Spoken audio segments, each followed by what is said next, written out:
There's no difference. It's the exact same thing. You know, it's these guys work together, they play together, they live together, they cry together, the whole thing, and that's the way this deal is. And I think.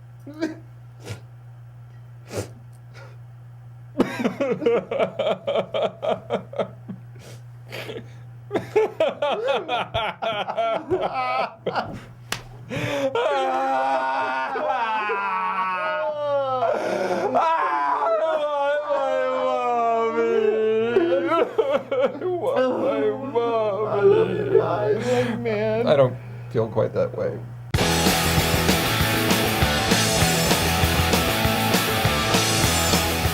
And welcome, ladies and gentlemen, to today's... What the hell are you doing? The bouncing ball is right below us.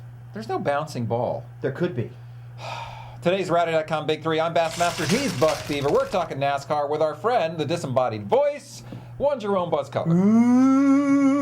Creepy, dude. A lot of creepy goings on over at Hennick Motorsports. We had the crew chiefs yesterday, did we not? Talking about their little crew swap? Well, you know, and perhaps the other as well. They didn't really go into that. Here's what they did say.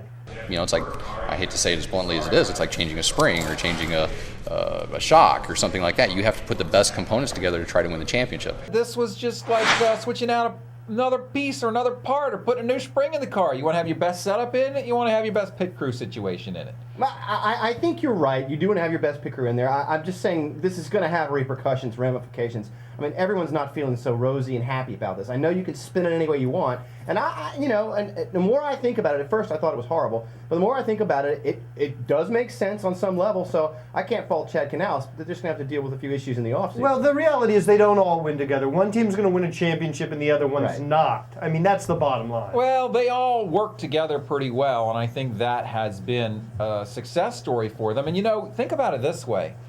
That team still functions very, very effectively, despite the fact that, you know, if you did have that team-only mentality, I'm on the 24 team, I'm on the 48 team, I'm on the 88 team, how much jealousy would have built up by now watching those 48 guys win 4 straight titles? And that just doesn't seem to be a big problem over there. So they have had some success at working in this way. I don't think you can totally poo-poo the idea that it is an all-for-one mentality over there because they've got the success to prove it, and I don't think there's a lot of jealousy that seems to rear its ugly head over there. Speaking of ugly heads... Well, I can understand your feelings, Bob. Here's what Jeff Burton said after the Texas race on Sunday about his little incident with Jeff Gordon. I didn't mean to hit him.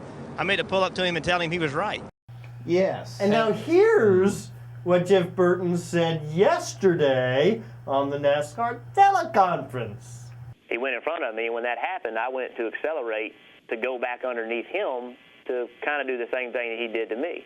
Well, that was just a little different. He said, I was trying to just to go down and tell him I'm sorry, and then it all of a sudden becomes, well, maybe I was just trying to send him a message and I sent him too hard. Well, I think he implied, certainly at Texas, that he was trying to go down there and say, hey, my bad, I got you, I hear where you're coming from.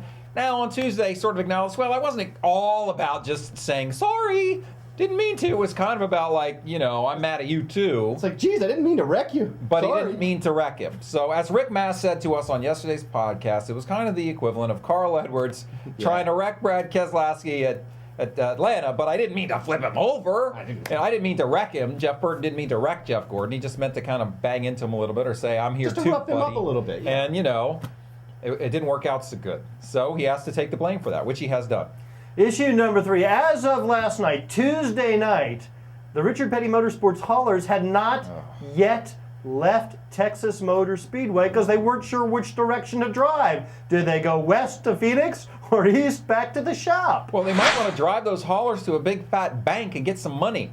Because Richard, it's fairly clear, I think, that Richard Petty is trying desperately to find some investors to take care of the debt of this company so they can finish the year out and race on into next year. Now, we had sort of been led to believe that this year was taken care of and there wouldn't be a big issue, but if trucks are sitting in Texas waiting for directives on which direction to travel, you have to question the idea that the rest of this season, the final 2 races of this season, is a done deal.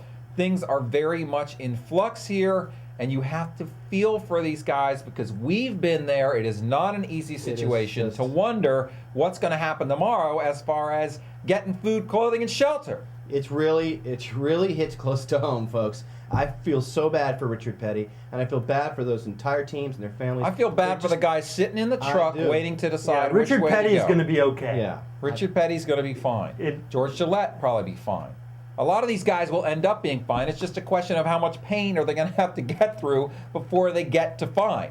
And I hope it's not a lot. I really hope this, for the good of the sport. Yes. Forget about the personal side of it. Do we really want to see another race team go away? Absolutely not. So I really hope they can pull together. And I do believe, as I said all season long, this team has quite a bit of potential to perform on the racetrack.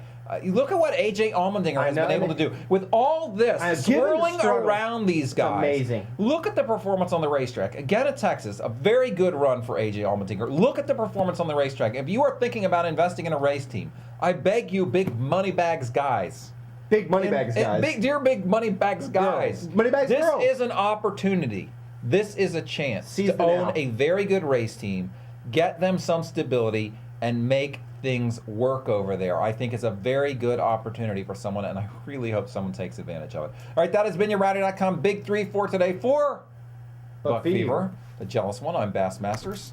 And Jerome Bus Cutler, thank you once again for participating. Remember, we work together.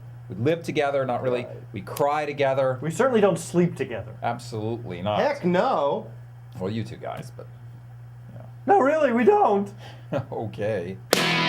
Rowdy.com. Say it like it is. Say what like it is? Rowdy.com.